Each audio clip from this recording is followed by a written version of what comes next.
요한복음 강해가 벌써 32번째를 맞이하였습니다. 놀랍죠? 그래서 우리 요한복음 7장 뒷부분, 우리 생수의 강이 흘러넘치리라 이렇게 말씀하셨던 그 뒷부분은 좀 중복된 부분이 있는 것 같아서 8장으로 좀 건너왔습니다.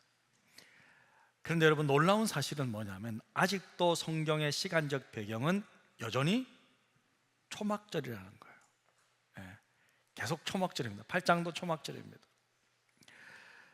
좀 다행인 것은 어제까지 초막절 행사가 이제 끝났대요. 그리고 그 다음날 아침을 맞이하였다는 것입니다. 초막절 행사를 며칠 동안 한다 그랬죠? 일주일 동안, 7일째 7일 동안 합니다. 그리고 오늘 8일째를 맞이했는데요. 그런데 성경은요, 초막절 행사 일주일 뒤 8일째에 대해서 이렇게 말씀하고 있습니다. 민수기 29장 35절에 보니까 여덟째 날에는 정엄한 대회로 모일 것이요 아무 일도 하지 말 것이며, 레위기 말씀 보니까 이래 동안에 너희는 여호와께 화제를 드릴 것이요 여덟째 날에도 너희는 송회로 모여서 여호와께 화제를 드릴지니 이는 거룩한 대회라. 너희는 어떤 노동도 하지 말지니라. 아니, 일주일 동안 초막절 행사 했으면 그 다음날 이제 출근도 하고 일도 하고 해야 되는 건 아닙니까? 하지만 그러지 말고 하나님께서는 하루 더 모여서 예배하라고 말씀하셨습니다.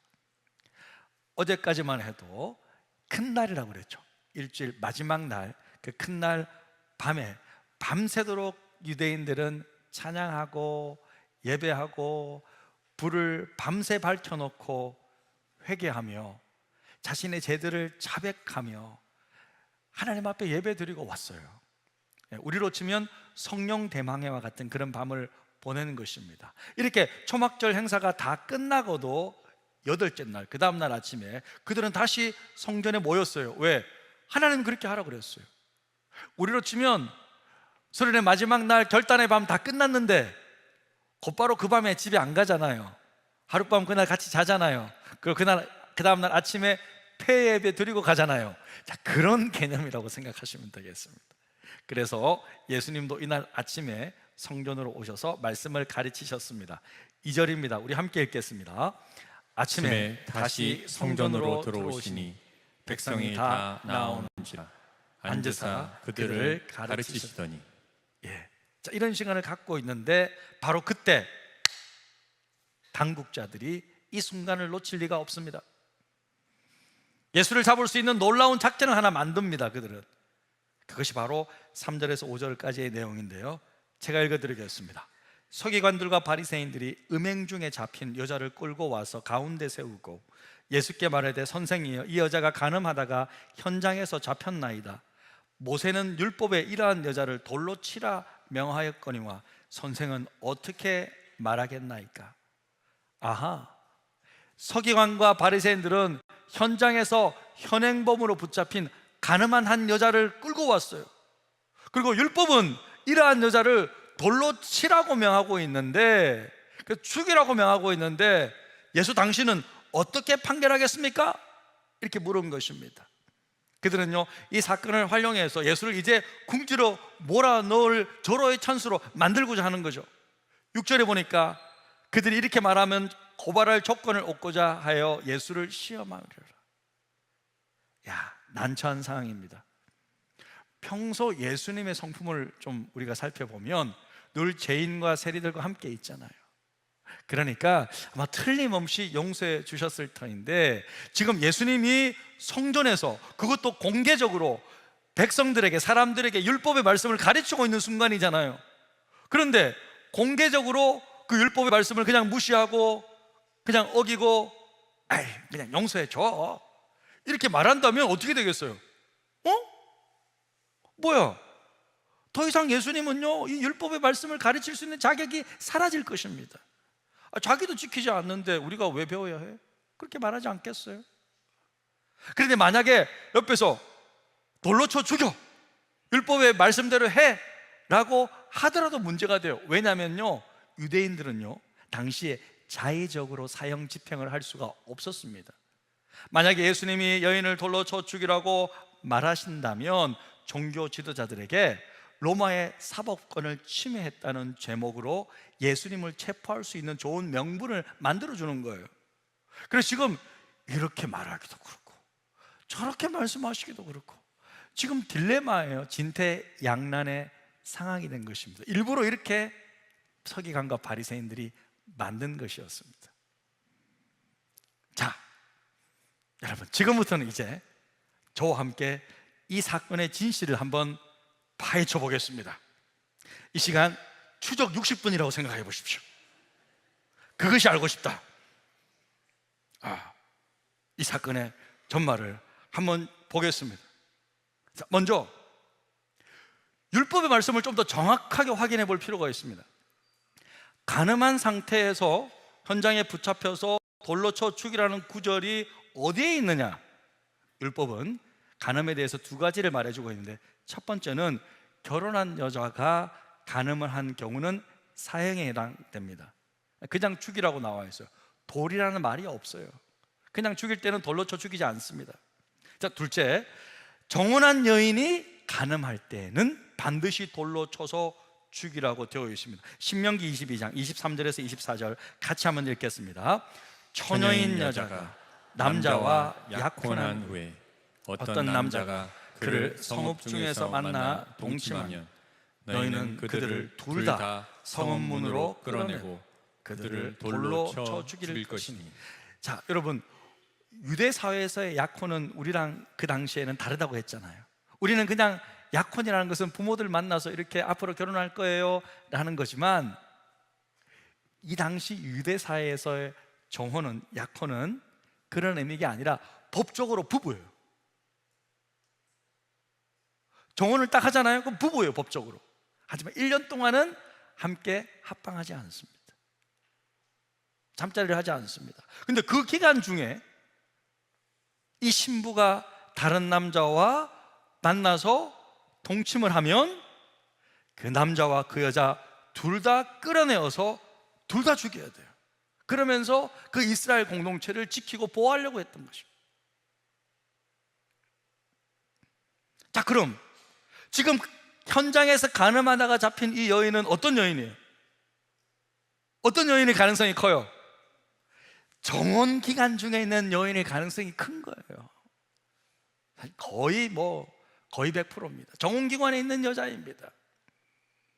자, 그렇다면 이 여자의 나이는 대략 몇 살일까? 14세에서 15세 정도 되는 거예요. 왜냐하면 보통 그 나이에 다 대부분 정혼을 했어요. 우리로 치면 어떻게 해요? 지금 사춘기 소녀예요. 만약에 현대 사회에서 이 사건을 재해석하면요, 여자 잘못이라는 건 전혀 없죠. 이건 뭐예요? 청소년 성범죄잖아요. 그리고 율법은 여러분 보세요. 남자, 여자 둘 다 데리고 와서 돌로 치라고 나와 있잖아요. 그런데 지금 남자가 있어요, 없어요? 있어요, 없어요? 남자 없어요. 여자만 데리고 왔어요. 좀 이상하잖아요. 좀 냄새가 납니다. 굉장히 의심스러운 냄새가 지금 나고 있지 않습니까? 여러분 한번 생각해 보십시오. 그리고요, 여러분, 사실 현장에서 성관계하는 남녀를 잡는 것은요, 쉬운 일이 아니에요. 불가능한 일이에요. 누군가가 첩보를 주지 않으면, 누군가가 여러분 말해주지 않으면, 누군가가 말해주지 않고서 어떻게 그걸 잡아요, 여러분? 어떻게 찾아냅니까? 그런데 현장에서 잡았다? 어떤 말이에요? 이 사건은 틀림없이 함정수사라는 거예요. 여러분, 이 사건의 전말을 알려드리겠습니다. 이 일은 예수를 잡기 위해 일부러 한 남자를 사주했어요. 이 서기관과 바리새인들은요, 이런 일을 잘합니다. 돈을 많이 줘서, 로마 병사도 그때 사주해서 예수님 부활하신 것도 그냥 시체 훔쳐갔다고 이야기를 하잖아요, 그죠? 그렇게 사주를 잘해요. 한 남자를 사주해서 정혼기에 있는 사춘기 여자아이를 유혹했어요. 그래서 만든 사건이 바로 이 사건입니다. 그렇기 때문에 현장으로 갔을 때 남자는 야, 너 빠져. 남자는 잡지 않은 거예요. 그냥 보내준 거예요. 바리새인들과 서기관들이 정말 율법을 제대로 지키는 것이 목적이었다면요, 왜 현장에서 남자와 함께 붙잡아 오지 않겠습니까? 여러분, 여자만 데리고 왔다는 것 자체가 뭐예요? 이것 자체가 바로 율법의 말씀을 그대로 어기는 거예요. 완전히 어기는 거예요. 물론 여인이 죄진 것은 맞습니다. 하지만 예수님은 자기를 잡기 위해 이런 일을 자행한 그들이 더욱 악한 거예요. 이게 얘네들이 더 나쁜 거예요. 너무 악한 거예요. 그래서 철저히 그 소녀, 그 여자 편에 서 계십니다, 지금. 자, 그렇다면 예수님은 이 사건을 어떻게 처리하실까? 신기하게도 예수님은 곧바로 답을 주시는 것이 아니라 어떻게 하셨어요? 몸을 좀 굽히셔서 손가락으로 땅에 뭔가를 쓰기 시작하시는 거예요. 지금 2번이나 쓰는 장면이 나와 있습니다. 자, 여러분, 도대체 예수님은 무엇을 쓰셨을까? 궁금하지 않습니까? 궁금하지 않아요? 궁금하시죠? 저도 궁금해요. 저도 궁금해요. 그래서 지금까지 수많은 우리 목사님들이, 설교자들이 설교하실 때 아마 이런 것들을 기록했을 것이다, 그렇게 설득력 있는 주장을 합니다만, 어디까지는 좀 본인들의 좀 생각이시죠, 가슬이죠. 저도 이 말씀을 묵상하다가 옛날 목사님이 제가 학창시절 때 들었던 설교가 기억이 나더라고요. 정말 기억나더라고요. 그 목사님이 설교를 이렇게 하셨어요. 틀림없이 예수님께서는 아마도 그 사람들의 죄의 목록을 하나씩 땅에 쓰셨을 것이다. 그러니까 그 죄의 목록을 보고 양심의 가책을 받아서 한 명씩 떠났을 것이다. 그런 설교를 했던, 은혜스럽게 들었던 기억이 나요. 예? 여러분은 어떻게 생각하십니까? 과연 예수님 땅에 무엇을 기록하셨을까? 굳이 저에게 물어보신다면, 굳이 저에게 물어보신다면 저는 아마 이렇게 기록하셨을 것 같아요. 예수님 좀 화가 나셨을 것 같아요. 그래서 이것들아, 왜 너희는 남자도 같이 데리고 오지 않았느냐? 너희들 날 잡기 위해 일부러 이런 나쁜 짓을 계획했지? 내가 모를 줄 알아? 나쁜 놈들, 너희들 사춘기 딸 이렇게 유린해도 되는 거야? 너희들은 딸도 없냐? 자식 없어? 너희들 그러면 안 돼. 아마 이렇게 쓰지 않았을까? 하하하. 웃으라고 제가 한번. 그런데 여러분, 자, 한번 생각해 보세요. 우리가 굳이 성경에서 말해주지 않는 것을 굳이 알아야 될까요? 굳이 알아야 될까? 뭐 그런 것까지 알아야 하나? 예? 그런데 중요한 것은 손가락에 뭔가를 바닥에 쓰신 것은 맞잖아요. 그죠? 예수님께서 그 행위는 분명합니다. 그죠? 그래서 제가 흥미로운 이야기를 좀 하나 해드릴까요? 크레이그 키너라는 유명한 신학자가 있어요.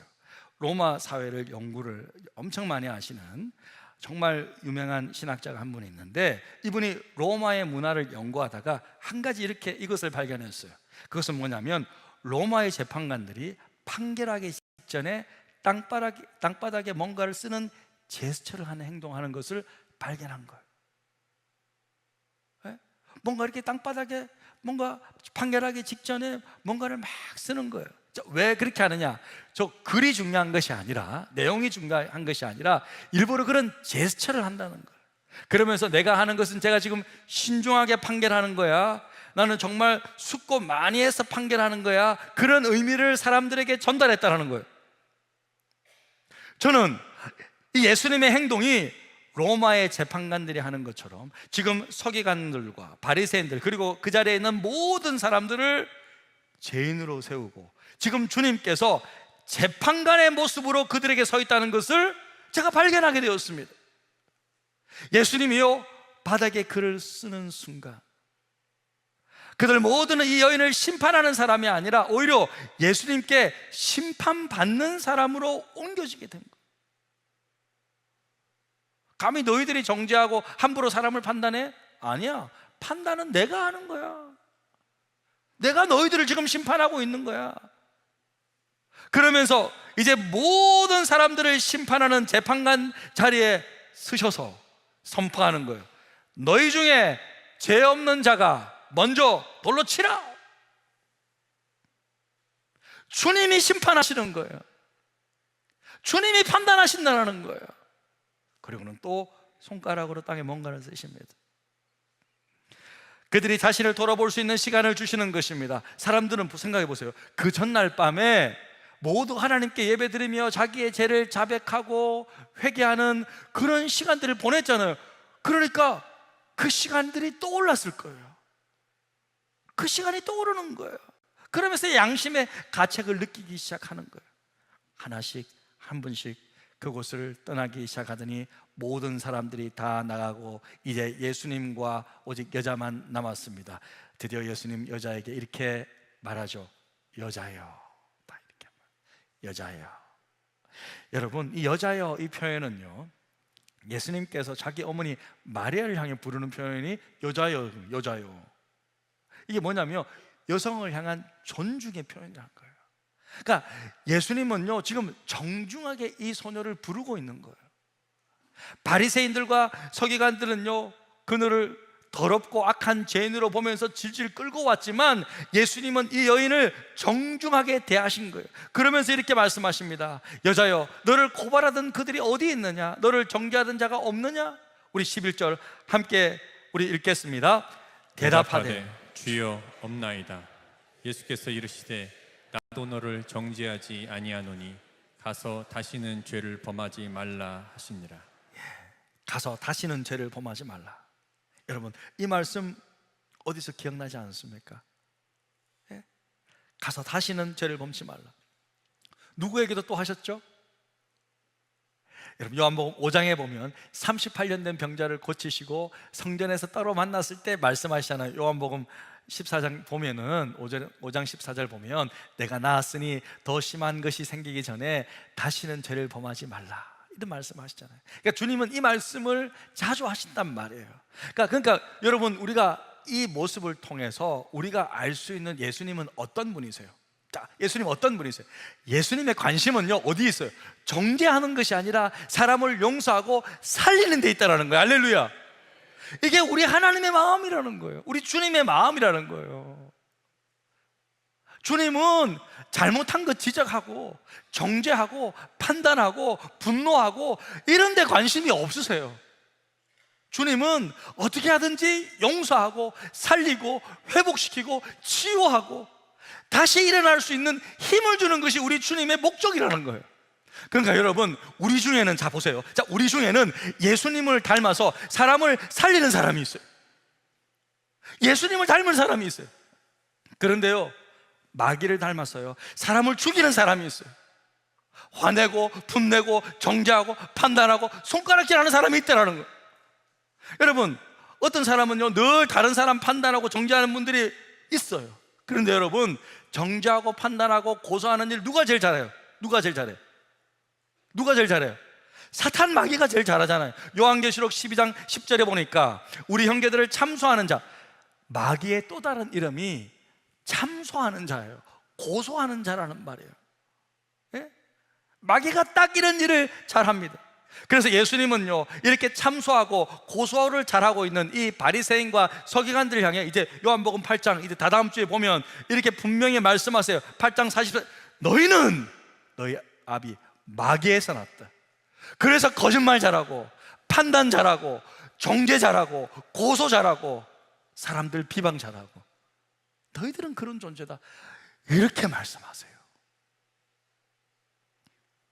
사랑하는 성도 여러분, 우리는요 주님을 닮아서 우리 형제자매들을 서로 참소하고 고소하고 비난하는 자리에 서면 안 될 줄로 믿습니다. 만약 그렇게 한다면요 그 판단으로 내가 판단받을 거예요. 그 헤아리는 그 헤아림으로 내가 헤아림 받는다라는 거예요. 예수님은요 현장에서 정죄하던 그 사람들 어떻게 하셨어요? 다 쫓아보냈잖아요. 우리 교회에서도 마찬가지예요.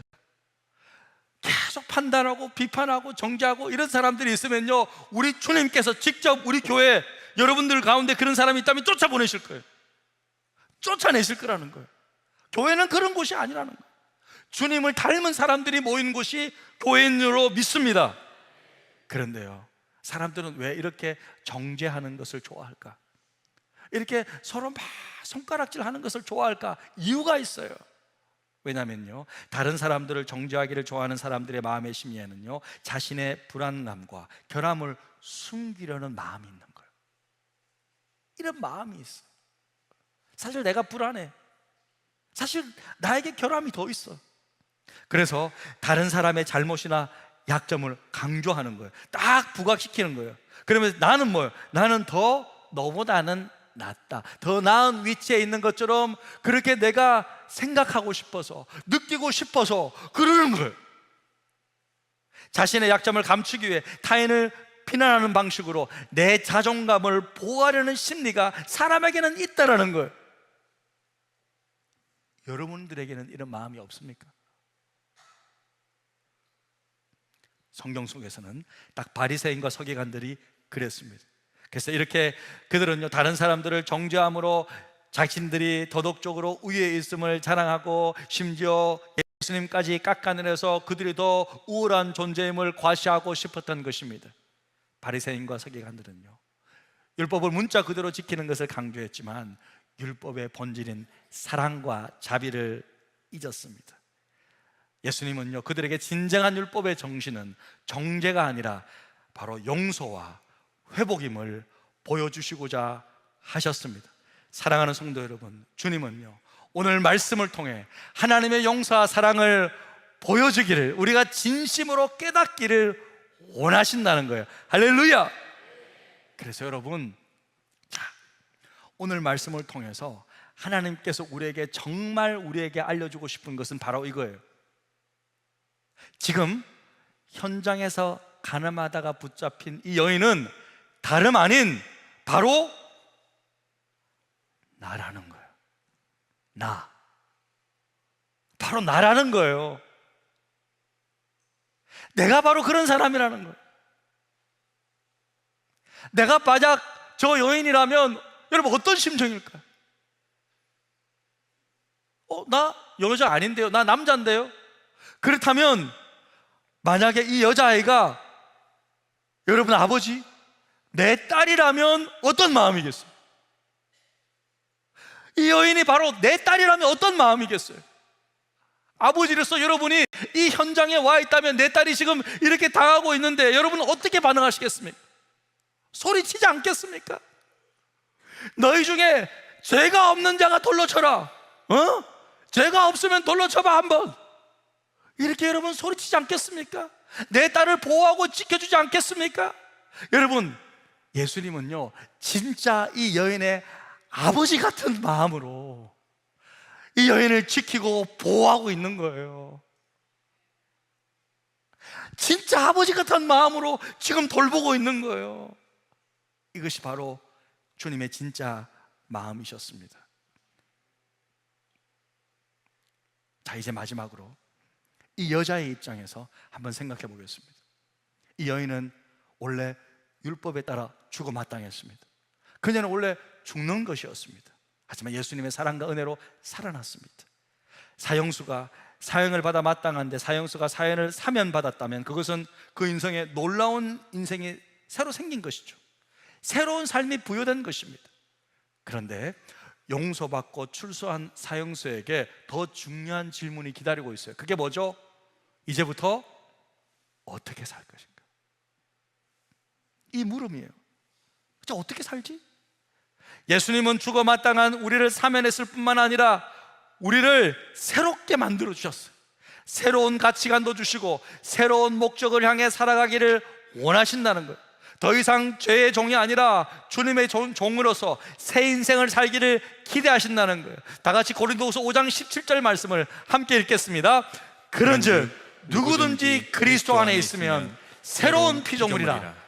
이전 것은 지나갔으니 보라 새 것이 되었도다. 아멘.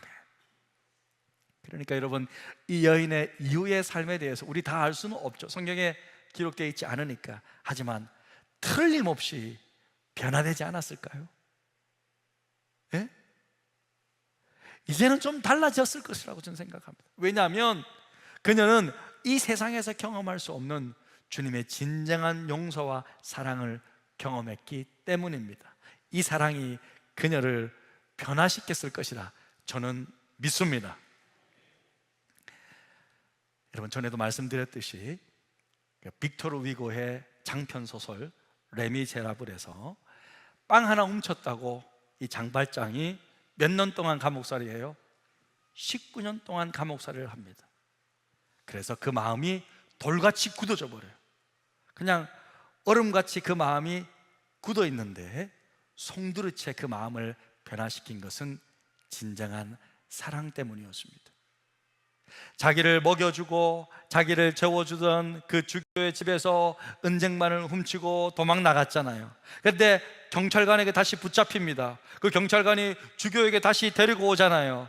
그때 그 주교가 장발장에게 무엇이라고 말했다고 했죠? 무엇이라고 말했죠? 예? 장발장 씨, 아니 내가 그 은잔하고 이 은촛대까지 준 것을 왜 이 촛대는 두고 가셨어요? 이거 팔면 200프랑은 좋게 나올 텐데요. 그러면서 은촛대까지 건네주러 왔습니다. 은잔을 장발장에게 그냥 준 거라는 말을 들은 경찰들 할 말 잃고 그냥 가버리잖아요. 할 말을 잃고 멍하니 서 있는 그 장발장을 향해 주교는 촛대마저도 그 손에 딱 쥐어주면서 말하죠. 이 돈을 정직한 사람이 되는 데 쓰겠다는 약속 꼭 해주십시오. 앞으로는 도둑질하지 말고 이 돈 가지고 새로운 삶을 사십시오. 용서의 핵폭탄이잖아요. 이 사랑과 용서가 장발장의 얼어붙었던 마음을 변화시켰던 거죠. 우리 주님 모두에게 찾아오셔서 새로운 인생을 주시면서 다 용서하시고 품어주시면서 가서 이제는 새로운 삶을 살라고, 다시는 죄를 짓지 말라고, 다시는 이 짓 하면서 살지 말라고 우리 주님 용서해 주셨잖아요. 사랑하는 성도 여러분, 사람을 변화시키는 것은 바로 참된 용서와 사랑입니다. 할렐루야! 이 사랑이 우리를 변화시킵니다. 이 사랑이 우리를 바꿉니다. 이 사랑이 우리를 새롭게 합니다.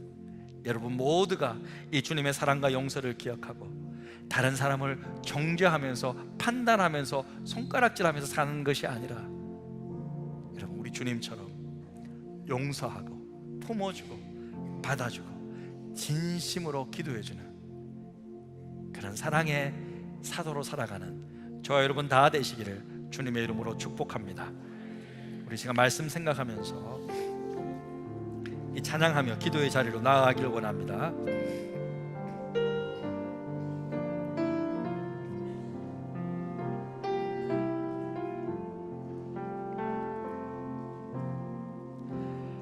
십자가 그 사랑 멀리 떠나서 무너진 나의 삶 속에 잊혀진 주 은혜, 돌 같은 내 마음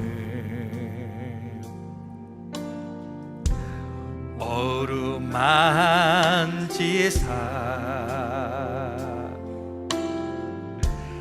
다시 일으켜 세우실 주를 사랑합니다. 주 나를 보아시고 날 붙드시니 나는 외롭고 존귀한 주님의 자녀라.